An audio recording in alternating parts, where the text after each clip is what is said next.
Bismillahirrahmanirrahim. Assalamualaikum warahmatullahi wabarakatuh. Bismillah, alhamdulillah, wassalatu wassalamu ala rasulillah. Para jamaah al-asran, alhamdulillah, Allah masih mempercayakan kepada kita, memberikan umur kepada kita, sehingga setiap harinya alhamdulillah kita masih bisa bertolabul ilmi. Amin ya Allah ya rabbal alamin. Yang mana kita ketahui kan, seseorang mungkin saja ipis akan keimanannya, dan juga seseorang tersebut mungkin saja dikarenakan ipis keimanannya, dikarenakan jauh dari agamanya Allah. Lantas bagaimana jika ada seseorang yang bertahun-tahun lamanya, bahkan mungkin bisa sampai belasan tahun, meninggalkan kewajiban-kewajiban yang harusnya ia lakukan sebagai seorang muslim. Misalkan salah satu contohnya, orang tersebut dengan sengaja meninggalkan sholat fardu kesehariannya.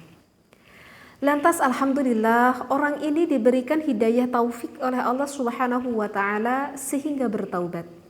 Yang menjadikan pertanyaan, apakah ini pertanyaannya ya. Apakah bagi orang tersebut yang sudah bertahun-tahun lamanya meninggalkan sholat, apakah sholatnya itu harus diqadha atau tidak? Itu pertanyaannya ya.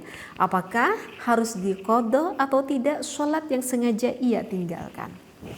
Baik, referensinya itu banyak sekali sih sebetulnya ya di dalam kitab fikih yang membahas tentang ini. Mungkin kali ini saya akan membawakan referensi dari kitab Asy-Syarqawi dan juga Syarah An-Nawawi ya, biar jelas. Oke, saya bacakan dulu referensinya ya. Yang pertama saya bacakan ini referensi di dalam kitab Asy-Syarqawi pada juz pertama pada Shahifah 276. Bismillahirrahmanirrahim. Faqad ustufida minal hadithi, maka sesungguhnya dialap faidah di dalam keterangan hadis apa wujubu qada'i sholati ala muta'ammidin.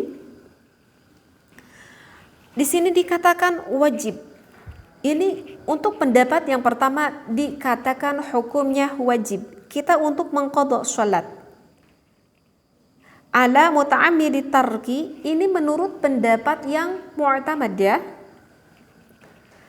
khilafan, tetapi ada perbedaan pendapat ulama Ibni Hazmi Dzahiri, menurut Ibni Hazmi Dzahiri wa Ibni Abdissalam dan juga Ibni Abdissalam minas syafi'iyati, yang mana kedua ulama ini termasuk dari sebagian golongan yang bermadzhab Imam Asy-Syafi'i.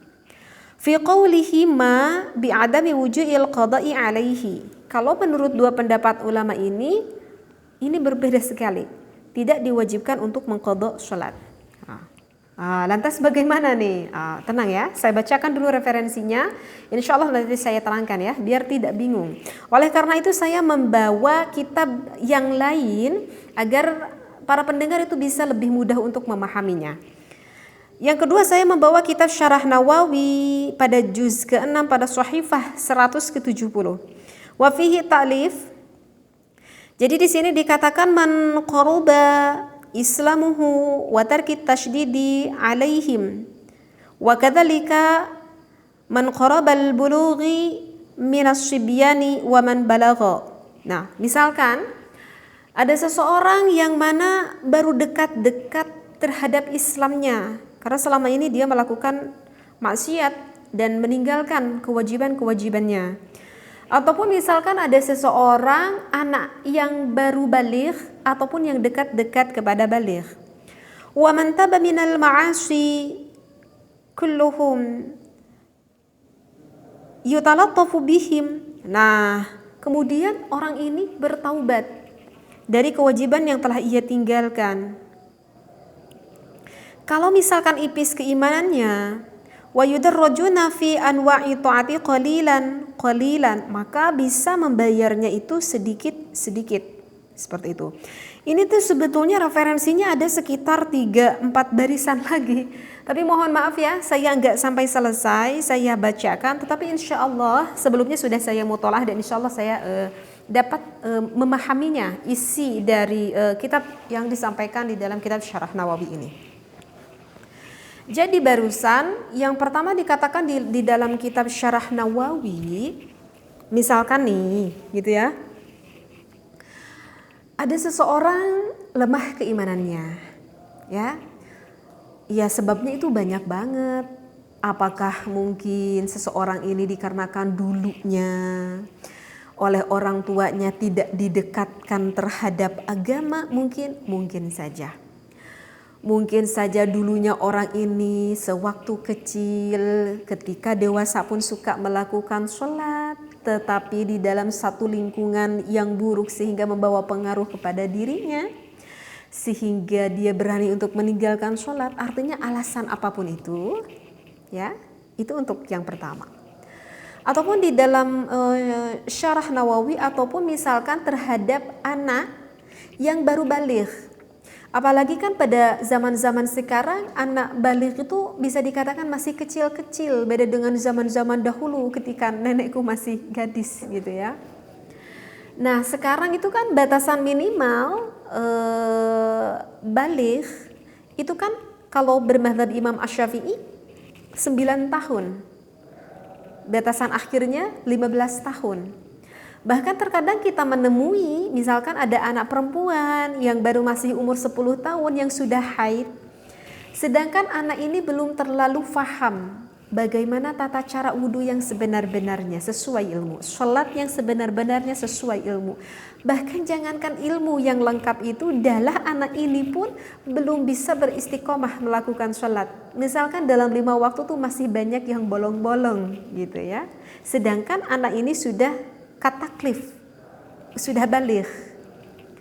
Ataupun di sini dikatakan yang dekat-dekat kepada baligh, misalkan baligh 10 tahun, tetapi 11 tahun, 12 tahun itu masih proses aja gitu ya untuk memperbaiki sholat-sholatnya yang masih bolong-bolong itu. Lantas kemudian Allah memberikan hidayah dan juga taufik sehingga orang ini ingin bertaubat. Ya, yang tadi udah meninggalkan sholat bertahun-tahun lamanya ingin bertobat. Alhamdulillah. Nah, maka yang bertahun-tahun itu apakah wajib diqodho atau tidak? Misalkan nih, misalkan datang nih, ada seseorang yang datang kepada saya, misal, saya pengen kasih solusi. Saya tidak pernah sholat. Ketika mulai saya baligh itu misalkan umur 15 tahun. Sampai saya umur 40 tahun saya itu tidak pernah sholat. Dikarenakan ibu bapak aku tidak pernah mengajarkan kepada aku sholat sama sekali. Bahkan aku bacaan sholat pun tidak tahu. Membaca Al-Quran pun tidak tahu. Tetapi alhamdulillah pada umur 40 tahun ini Allah memberiku hidayah taufik. Aku ingin sholat aku ingin belajar sholat. Gitu ya. Maka sebagusnya teteh sebagai orang yang lebih bijaksana, jangan dulu berkata terhadap orang yang baru bertaubat tersebut, walah berarti sekarang umur kamu 40 tahun, dari baligh kamu belum pernah sholat, berarti kamu gak sholat berapa tahun? 25 tahun. Harus qodho loh sholat ini. Itu kira-kira akan membebankan gak? Dan saya kira itu akan sangat membebankan sekali orang yang baru bertaubat, yang belum tentu sholatnya itu bisa istiqomah tidaknya ketika sesudah bertaubat. Apalagi dia berkata bahwa orang ini pun belum paham bagaimana tata cara sholatnya. Mungkin belum tepat. Pada saat ini teteh mengatakan kepada orang tersebut, yang 25 tahun wajib diqodho loh. Itu kayaknya kurang bijaksana sekali. Maka lebih baik teteh berkata kepada orang tersebut, alhamdulillah, maha baiknya Allah, tidak apa-apa, selama masih ada umur, yuk kita ngaji bareng-bareng. Jangan sia-siakan Allah memberikan kita hidayah dan taufik ini. Tetapi syaratnya satu, mungkin teteh akan berkata, kalau pengen sholatnya diterima, Semuanya itu harus ada ilmunya. Mulai dari sekarang, yuk kita ngaji bagaimana wudhu yang benar, bagaimana air yang mensucikan, bagaimana tata cara sholat yang benar. Mungkin itu lebih bijaksana kan.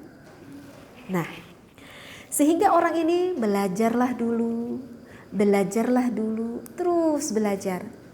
Sehingga dia berkata, dalam 5 waktu lumayanlah aku masih bisa melaksanakan sholat maghrib dan isya.